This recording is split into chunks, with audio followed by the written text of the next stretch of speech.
My name is Jane Montgomery. I'm 28 years old, and in my family, I've always been the one who disappears in plain sight. No one had to tell me that. I learned it quietly, slowly, the way a bruise forms before you even know you bumped into something.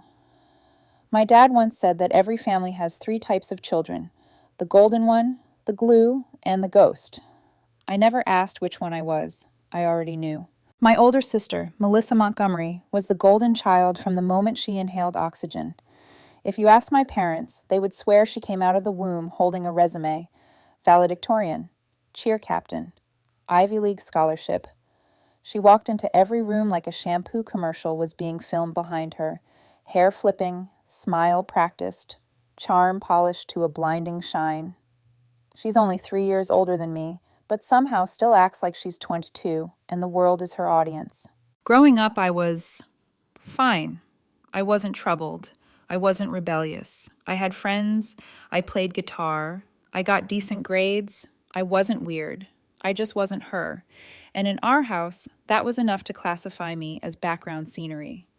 The kind of daughter who could be standing in the kitchen and still get asked, "Oh, honey, when did you get here?"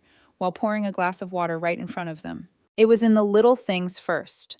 For Melissa's high school graduation, she received a used BMW for safety, my dad said, to get her to and from her internship at the mayor's office. Meanwhile, on my graduation day, I got a very firm handshake and a card with no money in it. No joke, the card wasn't even signed. The envelope wasn't sealed either. For Melissa's birthdays, my parents turned our entire house into a shrine. Photo albums turned into slideshows, custom cupcakes from a bakery that required a 2-week waiting list, personalized balloons, dramatic music. Meanwhile, my birthdays were more like, "Hey Melissa, does Jane like steak?" texted the morning of. At first, I told myself some kids are just born shinier, but the real sting didn't start until college. My parents paid every penny of Melissa's private, out-of-state university. When it came time for me, my dad sat me down with his practical parent face and said they might be able to help with books, but the rest was on me. "It's important to learn responsibility, Jane," he told me, as if Melissa had never needed any. I didn't argue. I just found a scholarship, got a job, and promised myself that one day I'd build something no one could dismiss, something they wouldn't be able to overlook, even if they tried. And I did. By 24, I'd started my own tech consulting firm.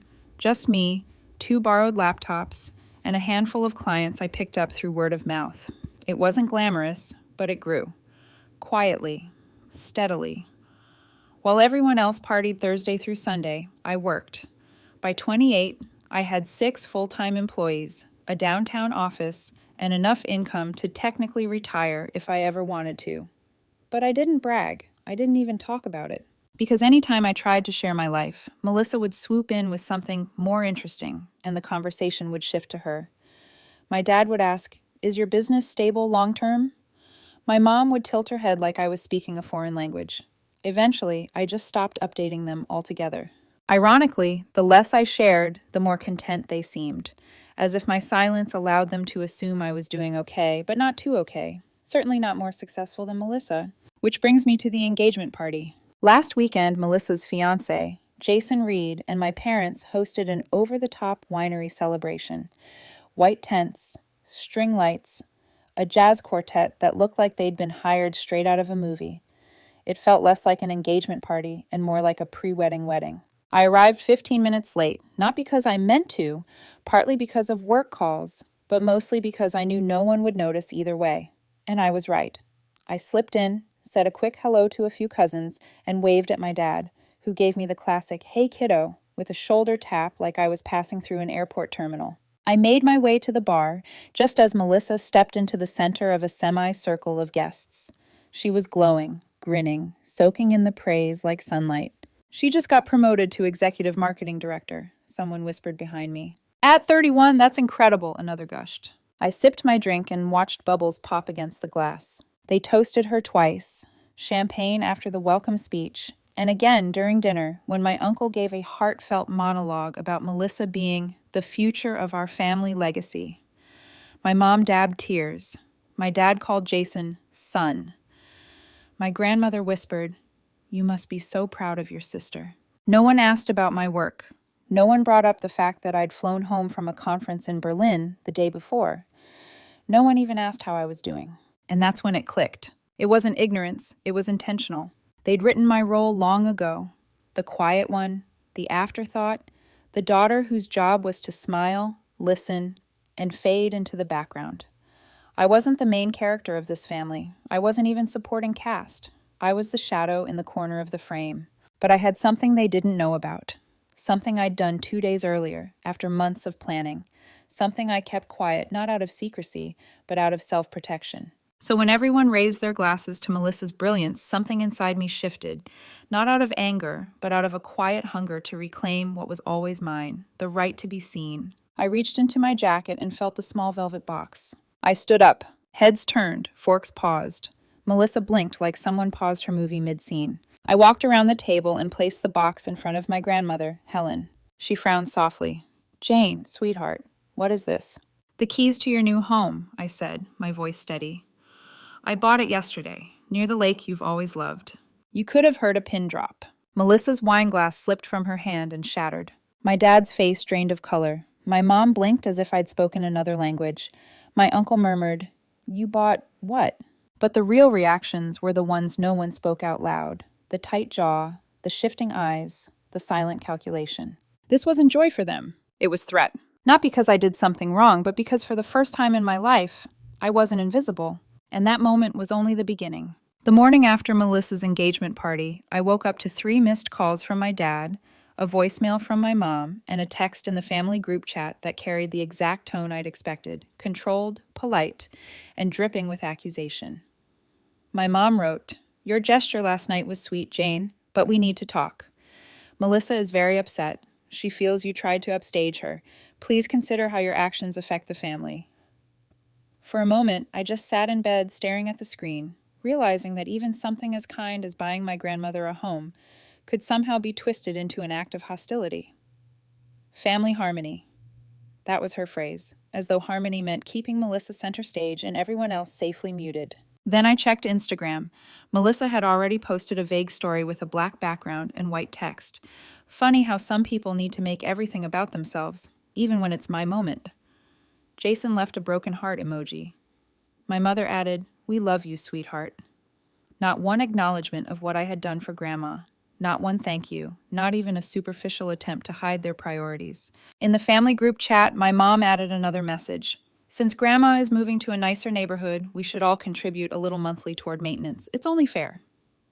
Melissa jumped in immediately with, "Yes, Jane set the bar high. Let's all pitch in." I stared at my phone in disbelief. The house was bought outright. The utilities were prepaid for a year. I had covered security, landscaping, everything. There was nothing to maintain, unless they meant maintaining Melissa's image as the family's primary giver. So I replied simply, "Grandma's house is fully paid for, no mortgage, utilities covered for the first year, no need for contributions." Nothing. Silence for a long minute that made the subtext even clearer, until my dad responded with, "We appreciate that, Jane, but it's not sustainable for one person to shoulder everything. We're a family. Everyone should contribute." Contribute to what? A finished expense? It didn't take long to realize what was happening. They weren't concerned about fairness or practicality. They were concerned that my gesture threatened the natural order, Melissa in the spotlight, and me safely in the shadows.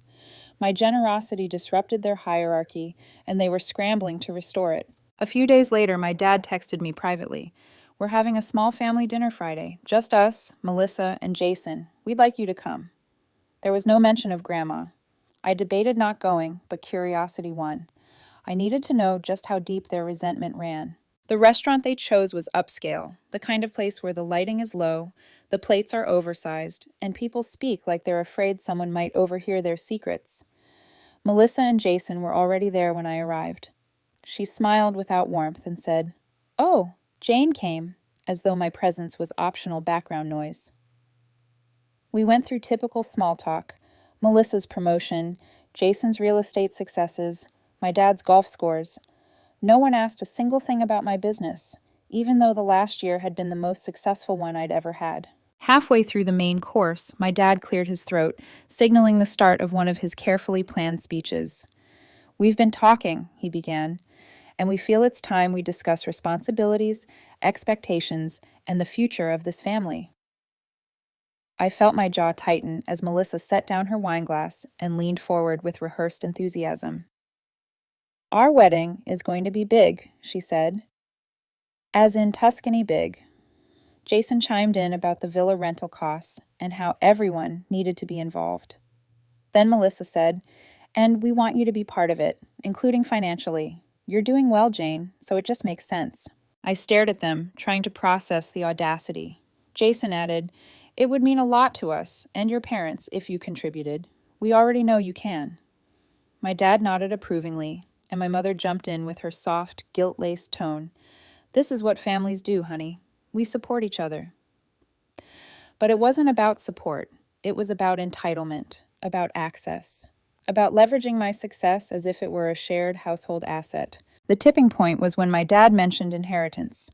"And down the line," he said, "we'll need to discuss legacy planning. Your success changes things." I set my fork down slowly. They weren't proud of me. They weren't impressed or grateful. They saw me as a bank account, a resource, a vault they could open whenever Melissa wanted something extravagant. Something inside me hardened in that moment, not out of spite, but clarity. I placed my napkin gently on the table and stood up. "I'll think about it," I said. Melissa frowned. "What is there to think about?" I didn't answer. I simply walked out of the restaurant and into the cool night air, feeling the weight of 28 years slip off my shoulders, one realization at a time. For the first time in my life, I saw them clearly, not as family, but as people who only valued me when they wanted something from me. The next morning, I did something I hadn't done in years. I packed a bag, turned off my phone, and drove into the mountains.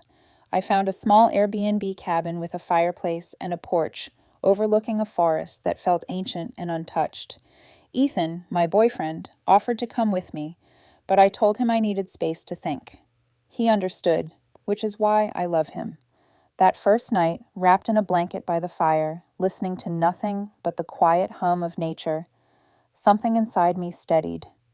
I wasn't a ghost out here. I wasn't invisible. I wasn't the understudy or the backup plan. I was simply Jane. In that stillness, I realized how much of my life I had spent minimizing myself so my family could remain comfortable. I had shaped my choices around not threatening Melissa's ego. I had swallowed disappointment for the sake of avoiding conflict. I had accepted invisibility because it was easier than fighting for attention that was never coming. When I returned home 3 days later, the first person I called was Grandma Helen. She picked up on the first ring, her voice full of worry and love. "Oh, sweetheart, I've been so worried," she said. I told her I was okay, I just needed to unplug. There was a pause, and then, with gentle certainty, she said, "I'm proud of you, Jane." Those words hit me harder than I expected. My parents had never said them. Not once. But Grandma had always seen me, the real me. And hearing those words felt like a door finally opening. In that moment, I knew what I needed to do next. Not argue, not justify, not seek validation. I needed to protect myself, protect Grandma, and end the version of me my family had always depended on. The version that stayed quiet, compliant, and convenient. When I returned from the mountains, steadier than I had felt in years, I expected a few days of silence from my family, some cooling off period before the next guilt-laced conversation. Instead, I got something far worse, a phone call from Grandma Helen that didn't sound like her at all. Her voice trembled in a way I had never heard before, not even when she'd been hospitalized years ago. "Jane," she whispered, "your mother came by this morning with some papers. She said you agreed to something." My stomach tightened. Agreed to what? She said it's just temporary, a transfer, something about taxes. She told me to sign it so the house could be placed under the family trust for long-term sustainability. Helen hesitated. "She said you were on board, but it didn't feel right, so I didn't sign." I was already grabbing my keys. "Don't sign anything, I'm coming right now." I drove faster than I should have, my pulse pounding as I replayed every word. My mother had gone to the home I bought, my gift to Grandma, and tried to take it. Not subtly, not figuratively, directly. I arrived at the house within 20 minutes, and Grandma met me at the door with the documents in her shaking hands. The papers were drafted to reassign property ownership to the Montgomery Family Trust, with my father listed as the managing authority. The wording was strategically vague, but the intent was unmistakable. If Helen had signed, she would no longer legally own the home. Control would shift entirely to my parents. And they had forged my approval. I stood in the living room staring at the papers, trying to understand how a family could justify something like this under the illusion of protection and unity. My grandmother, who had given her entire life to raising children, helping with grandkids, comforting my mother through 1,000 emotional storms, this was how they thanked her? With a quiet takeover strategy disguised as concern? Helen reached for my hand. I didn't want to believe they'd do something like this. Your mother said... She said it was to take pressure off you. Pressure. That word tasted bitter. My family used it like a shield, something to hide behind when they crossed lines they had no right to approach. That night, I contacted a lawyer, Ethan's recommendation, a calm, meticulous man named Alan Sterling, who dressed like every day was an important court hearing. I thought I would feel dramatic telling him what happened, but the moment he read the documents, his expression darkened. This isn't just inappropriate, he said. It's potentially fraudulent. You're listed as the purchaser on the original transfer. They cannot move ownership into a trust without your explicit written consent. Even implying that you approve this is legally reckless. I asked him what we could do. His answer was immediate. Protect your grandmother and protect yourself. That same night, we drafted a formal cease and desist letter prohibiting any further attempts to transfer ownership or interfere with Helen's property. The letter was delivered, notarized, and signed the next morning. My parents didn't respond. Not a phone call, not a text, not even one of my mother's usual passive-aggressive, we're just trying to help messages. Their silence wasn't ignorance, it was strategy. And when silence stopped working, they switched to something they were better at: manipulation by public performance. Melissa posted a vague Instagram story later that week, a photo of a gavel with the caption, "Some people take things too far. Family should be sacred." Comments flooded in, people assuming someone had wronged her, comforting her, painting her as the victim of some imagined betrayal. Jason reposted it with a disappointed emoji. My mother liked both posts. I didn't comment. Instead, I started building my own file. I saved screenshots of every post, every message, every guilt trip. I pulled old texts, found patterns of subtle coercion, and organized them like puzzle pieces. And then, while searching through an old email thread, I stumbled upon something I didn't even realize had been left accessible. A shared financial spreadsheet my mother had created years ago. One of the links still worked. I clicked it. Inside was a tab titled Contingency. Rows and rows of anticipated expenses, family obligations, and projected contributions every family member would ideally provide. My name had its own column. Under it were brutal little notes in clean, emotionless text. Grandma housing, 65% contribution, Jane. Melissa wedding support, 40%, Jane, expected. Travel fund, family trips, 30%, Jane. Long-term parental care, TBD, likely Jane. And beneath it all, in a section labeled Q4 strategy, reframe support as shared legacy contribution, appeal to guilt if resistance. I stared at the words until they blurred. That spreadsheet was not planning, it was engineering. My parents had turned my financial success into a resource to be allocated. They didn't see me as their daughter, they saw me as a funding stream. I forwarded everything to Alan, who responded, "Document it all, every detail. This establishes intent." Intent.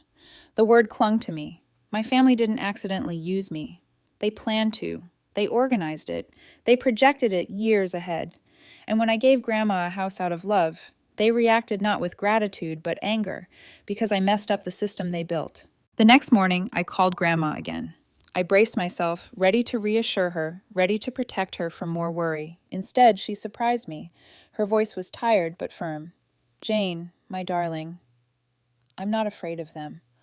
I'm only afraid for you." She paused. "They want something from you, and they don't care how they take it." Her words weren't dramatic. They were true. And I realized something painfully simple. I was done trying to speak softly in a house that only heard Melissa's voice. I was done shrinking myself so their expectations could grow larger. That was the day I stopped telling myself I could fix anything quietly. That was the day I began planning my retaliation. Not out of vengeance, not to hurt them, but to finally, irrevocably protect myself and the grandmother who had never once made me small. By the time Melissa's wedding invitations were mailed out, my relationship with my family had settled into a cold, brittle silence. They didn't apologize for trying to take Grandma's house. They didn't ask about the cease and desist. They pretended nothing had happened, as if ignoring the truth would erase it. Melissa, however, sent the thick cream-colored envelope with her usual grandiosity. The invitation was printed on heavy cardstock with gold foil lettering, boasting a week-long destination wedding in Tuscany, 2 villas, multiple pre-wedding events, dress codes, itinerary schedules, and an entire section instructing guests on acceptable colors for photographs. Tucked inside was a handwritten note from Melissa. "Jane, we'd love if you could contribute toward the wine tasting event. It would mean the world. Let me know what you can pitch in. Melissa." No specific amount, no question, just expectation disguised as affection. I RSVP'd yes within minutes, not because I wanted to celebrate her, but because Tuscany would be where everything came full circle, and I wasn't going alone. When I called Grandma Helen and asked if she felt up to traveling, she didn't hesitate. "I've been dreaming of Italy since I was 23, she said. That was all I needed. I booked her first-class tickets, a private driver, and a suite in a boutique hotel with an elevator and no stairs. She deserved every ounce of comfort they had denied her. Naomi, the investigative journalist and Ethan's friend from college, agreed to come as well. She blended in effortlessly with the guests. Elegant dresses, confident posture, an easy smile that hid the fact she could dismantle a person's reputation with a single published paragraph. She wasn't there as a saboteur. She was there as insurance. The wedding venue was breathtaking in the kind of way that screamed curated perfection. The villa perched on a Tuscan hillside, surrounded by olive trees, shimmering under golden sunlight. The air smelled like rosemary and citrus. Musicians rehearsed in the courtyard, and servers carried trays of sparkling wine as if the whole place were a living postcard. If you didn't know my family, you'd think the event was built on love and celebration, but beneath the beauty was tension, thin, polished, and about to crack. The night before the wedding was the welcome dinner. Guests gathered beneath strings of delicate lights that glowed against the stone walls. Melissa swept in wearing a flowing blush-colored gown that undoubtedly cost more than my monthly rent, beaming as though the world loved her as much as she loved herself. Jason stood beside her, proud and oblivious, which somehow made him even more irritating. When Melissa saw me, she gave a polite but distant smile, the kind reserved for acquaintances who weren't important enough to embrace. Then she looked past me, her expression tightening when she saw Grandma walk in, looking radiant in a soft lavender dress. "Jane," Melissa said, her smile solidifying into something artificial. "I didn't realize Grandma was coming." "She's part of the family, isn't she?" I replied evenly. Melissa hesitated, then turned away as if she couldn't object without appearing cruel in front of her guests. Dinner was extravagant. 4 courses, imported wines, pastries shaped like flowers. The atmosphere buzzed with anticipation. People laughed, clinked glasses, took photos, and then Melissa tapped her champagne flute and rose for a toast. "I want to thank everyone for coming to celebrate this incredibly special week," she began, placing a manicured hand over her heart. "This wedding is about love, unity, and family. The people who've supported Jason and me every step of the way." She paused dramatically. "I especially want to thank my parents, who helped us plan this dream. And to my sister Jane," she turned toward me with a grin that didn't reach her eyes. "You may be mysterious, but you finally came through for us. Sponsoring the wine tasting was such a generous gesture." There it was, the public praise, strategically worded to frame me as someone inconsistent, reluctant, unreliable, someone who had finally stepped up in the way she expected. A ripple of polite laughter spread through the tables. Melissa winked at me as if I should appreciate the attention. I smiled. I felt calm, collected, and ready. When dessert was served, I stood up slowly. I didn't tap my glass or raise my voice. I simply began speaking, and the courtyard quieted without being asked. "If I may," I said, "I'd like to add something." Melissa stiffened slightly but forced a pleasant expression. "Actually, Jane, maybe tomorrow.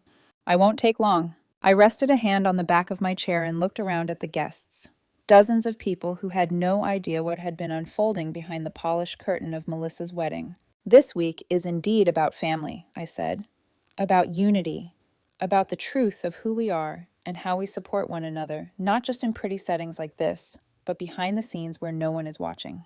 A subtle shift ran through the crowd, curiosity mixed with tension. "So I thought it might be a good time to correct a few things," I continued, starting with the idea that generosity should come with strings attached. Melissa's eyes widened. "Jane, that's enough. Let's not create drama." I ignored her. "I recently discovered that the luxurious villa we're all staying in wasn't paid for through Melissa and Jason's savings the way many were led to believe," I said calmly. "It was paid for through a business account registered to a shell company, an LLC with no real clients, no invoices, and no legitimate operations. A company created solely to funnel money out of my mother's savings under the guise of wedding planning." Guests murmured. Someone gasped. Jason's face paled. "And that wasn't the only thing," I continued. "There were also quiet attempts to transfer my grandmother's house, without her consent, into a trust controlled by my parents, using my name without my knowledge." At that moment, Naomi stood, stepped forward, and placed a folder into my hands. I opened it and set a stack of printed documents in front of Melissa. "These are screenshots, bank logs, email threads, and drafts of the transfer paperwork, all time-stamped, all verified." Melissa's face drained of color. "Jane, what are you doing?" I didn't raise my voice. I didn't need to. "I'm telling the truth, something this family hasn't done in a long time." My mother, sitting 2 tables away, put a trembling hand over her mouth. My father stared at me, stunned into stillness. Then I said the part that shifted the entire room. "And for those wondering, all of this will be included in an article scheduled to publish next week. One written by an investigative journalist who has been here with us, observing, documenting, verifying." Naomi met Melissa's eyes with an expression that was neither cruel nor triumphant, just certain. Melissa whispered, "You're ruining this." I shook my head. "No, you did that. I'm just refusing to carry the consequences anymore." I then turned to the guests. "Tomorrow's wedding is still happening for anyone who wants to attend, but I will not be there, neither will my grandmother. And neither will the 27 guests who RSVP'd through me. We'll be at the villa I've booked down the hill, a place where celebration means honesty instead of performance." The courtyard unraveled into stunned whispers.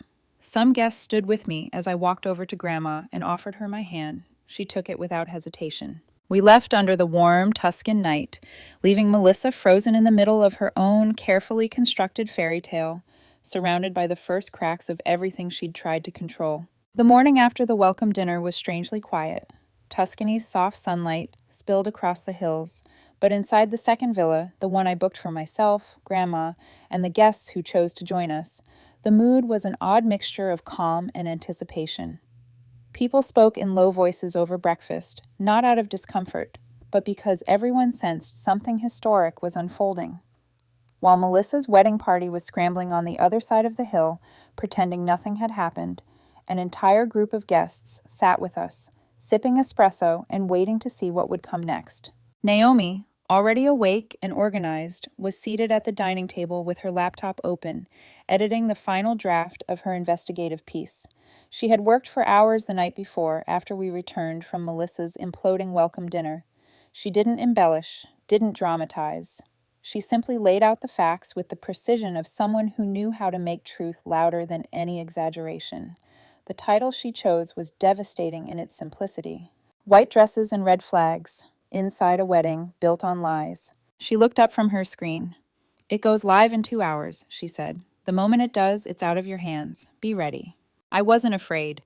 The fear had burned off months ago, replaced by something clearer and steadier. But Grandma reached for my hand and squeezed it gently. "Whatever happens today, you did the right thing," she whispered. "Truth has a way of finding the light, even when people bury it." While we sat together, I thought about the contrast. The villa full of guests who valued integrity versus the villa where Melissa was likely trying to force a smile, reapply her makeup, and patch together her crumbling illusion of control. I wondered how she was spinning the narrative over there. Maybe she was calling me unhinged. Maybe she was telling people I'd misunderstood everything. Maybe she was trying to convince herself none of it was her fault. But truth doesn't bend just because someone refuses to look at it. At exactly 9:03 a.m., Naomi hit publish. She didn't do it dramatically. She just clicked once, calmly, like she was closing a drawer. Within minutes, her phone lit up with notifications, shares, reposts, messages from editors, comments from readers. The article spread faster than any rumor Melissa had ever planted. By lunchtime, it was trending. Back at the main wedding villa, chaos erupted. Even from our distance, we could sense the energy shift. Cars came and went, voices raised, people paced outside. Several guests who hadn't already moved to our villa came knocking on our gate, wide-eyed and speechless, carrying overnight bags. One woman told us, breathlessly, "I just can't stay there. The tension is unbearable." Melissa screamed at the wedding planner. Jason stormed off twice. "Your mother is crying in the hallway, and your father is trying to negotiate with people like he's dealing with a business merger. It's a nightmare." I listened silently, not happy, not vindicated, just tired. Tired of the way my family's dysfunction always landed hardest on the ones who didn't deserve it. By early afternoon, the fallout went beyond Tuscany. Melissa's employer released a brief but pointed statement acknowledging the allegations regarding her promotion connections. It wasn't quite a condemnation, but it wasn't defense either. Corporate neutrality, polite language hiding a warning. An internal review had been initiated. Jason deleted all his social media profiles. My parents posted nothing at all. Meanwhile, our villa felt like a different universe. Grandma sat in a comfortable chair on the terrace, reading the newspaper for the first time in years with genuine interest. Guests lounged by the pool, chatting and drinking wine, relieved to be free from the strained, artificial atmosphere Melissa had created. It felt like a real celebration, people laughing, connecting, existing without judgment or hierarchy. That evening, I sat on the balcony by myself, watching the sky fade into a deep Tuscan blue when I heard the villa gate open. Ethan had flown in early. He'd rearranged his schedule when he heard things were escalating. I didn't expect him for another day, but there he was, walking toward me with that familiar, determined expression. He wrapped his arms around me. "Sorry I'm late," he murmured. "I didn't want you going through all this alone." I rested my forehead against his shoulder, breathing in the comfort I'd been craving. "You're not late," I said. "You're exactly on time." We talked for an hour, about the wedding that wasn't happening, the storm I had walked into, the storm I had walked out of, and everything in between. He didn't question my choices. He didn't analyze my decisions. He just listened, which is what I had always wished my family would do. Eventually, Grandma joined us outside, carrying a tray with 3 cups of warm tea. She sat down beside me and sighed contentedly. "You know," she said, "your whole life, they made you feel like a ghost. But ghosts are quiet, invisible, forgotten. And you, well, you're none of those things." I smiled at her, grateful in a way words couldn't capture. The next morning, the wedding proceeded without me or Grandma, or the 33 guests who had chosen integrity over spectacle. From what we later heard, it was stiff, awkward, and painfully sparsely attended. Melissa smiled for the photographs, but anyone looking closely could see the crack beneath the polish. The day after the ceremony, she left Tuscany early. So did my parents. They didn't call me. They didn't try to explain themselves. They simply retreated into silence, the same silence they had used all my life whenever faced with truth they didn't want to admit. By the time we returned home, the dust had begun to settle. Melissa's social media accounts remained inactive. Her company placed her on administrative leave while they reviewed the financial connections outlined in Naomi's article. Jason returned to work but avoided discussing the wedding. My parents kept their distance, choosing to sit with their discomfort rather than confront it. Grandma moved into her new home full-time later that summer. She decorated it with pastel curtains, soft pillows, and a lemon tree in the backyard, her dream tree, the one she always talked about planting one day. I visited every Sunday, bringing groceries, listening to her stories, and marveling at how peaceful she looked now that the weight of my family's expectations no longer clung to her. As for me, I resumed my life quietly. My business continued to grow. My relationship with Ethan deepened in the way that mattered. Gentle steadiness, not grand gestures. And for the first time in my life, I didn't feel the pressure to shrink or apologize for existing. I realized something then. I didn't need applause. I didn't need validation. I didn't need revenge. I needed peace. Something my family had never offered, but that I finally, intentionally created for myself. Melissa's downfall didn't make me feel powerful. It made me feel free. And freedom, I learned, doesn't require permission. It only requires truth. The months following the Tuscany debacle settled into a rhythm that felt almost unreal at first, as if I had stepped into a life I wasn't entirely convinced I deserved yet. For the first time, the silence from my family felt peaceful instead of accusatory. No more sudden messages asking for money, no more veiled expectations, no more pressure to rescue Melissa from her own choices. It was as if the entire system that had defined my life had collapsed, and instead of being trapped in the rubble, I found myself standing in an open field. Melissa didn't reach out. I didn't expect her to. The internal investigation at her company dragged on for months, and while it stopped short of firing her outright, her promotion was quietly revoked, replaced with a vague role reassignment that was essentially a demotion with a nicer title. Jason stayed with her, at least publicly, but their relationship seemed strained. Their social media presence, once the centerpiece of their shared identity, remained inactive. I heard through a distant cousin that they were taking space to work on communication. I suspected it meant Melissa was trying to rebuild a life without the external scaffolding she had once relied on so heavily. My parents maintained their silence too. No apology, no explanation, just distance. For a long time, I wondered what they told themselves at night to justify everything they'd tried to take, everything they'd refused to see. Maybe they convinced themselves the situation was overblown. Maybe they blamed me for the fallout. Maybe they still believed Melissa was the victim in all of this. I realized eventually that it didn't matter. Their understanding, or lack of it, no longer had the power to define my worth. My relationship with Ethan grew stronger in ways that didn't need spectacle or dramatic declarations. He became my steady point of calm, the one person who didn't need me to shrink or compromise myself to fit into his life. When work overwhelmed me, he reminded me to rest. When old family wounds resurfaced, he listened without judgment. He never saw my growth as a threat or my accomplishments as an inconvenience. He saw me as a partner, not someone to manage, not someone to silence. One evening, months after Tuscany, he took me to a small lakeside restaurant I'd never been to before. The air was warm, the water reflecting the soft pink of the setting sun. We sat at a quiet table on the deck, eating simple food and talking about everything and nothing. It wasn't a grand occasion. It wasn't an anniversary. It wasn't a holiday. It was just us. At one point, he reached into his jacket, not with the nervous, theatrical gestures you see in movies, but with the gentle certainty of someone who already knows the answer. He set a small velvet box on the table and said softly, "Jane, I want to spend the rest of my life with you, if you'll have me." It wasn't dramatic. It wasn't loud. It didn't need to be. It felt real, like a promise made without conditions or performance. I opened the box and saw a ring that matched the man who gave it. Simple, strong, elegant. I said yes, because there was never any version of my life where I wouldn't. A week later, I told Grandma. She cried happy tears, hugging me with more warmth than I had ever felt from my own mother. "You see," she said, cupping my cheek, "life doesn't give us the family we deserve, darling, but it does give us chances to build one." Her house became my Sunday sanctuary. We planted rosemary in her garden, bought a new porch swing, and cooked dinner together every week.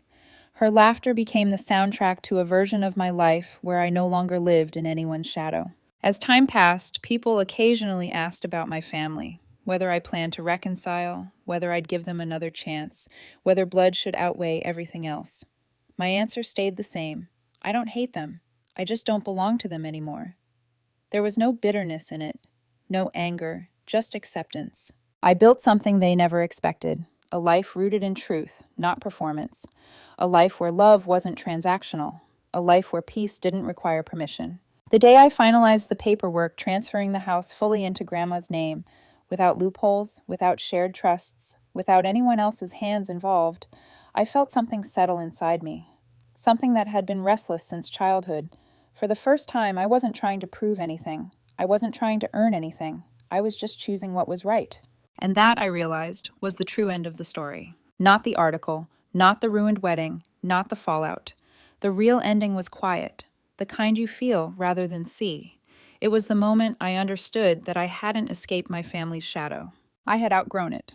People say ghosts haunt families, but sometimes it's the ghost who finally learns how to walk forward, leaving the haunted behind. I wasn't the ghost anymore. I was the one who finally stepped into the sun and didn't apologize for shining.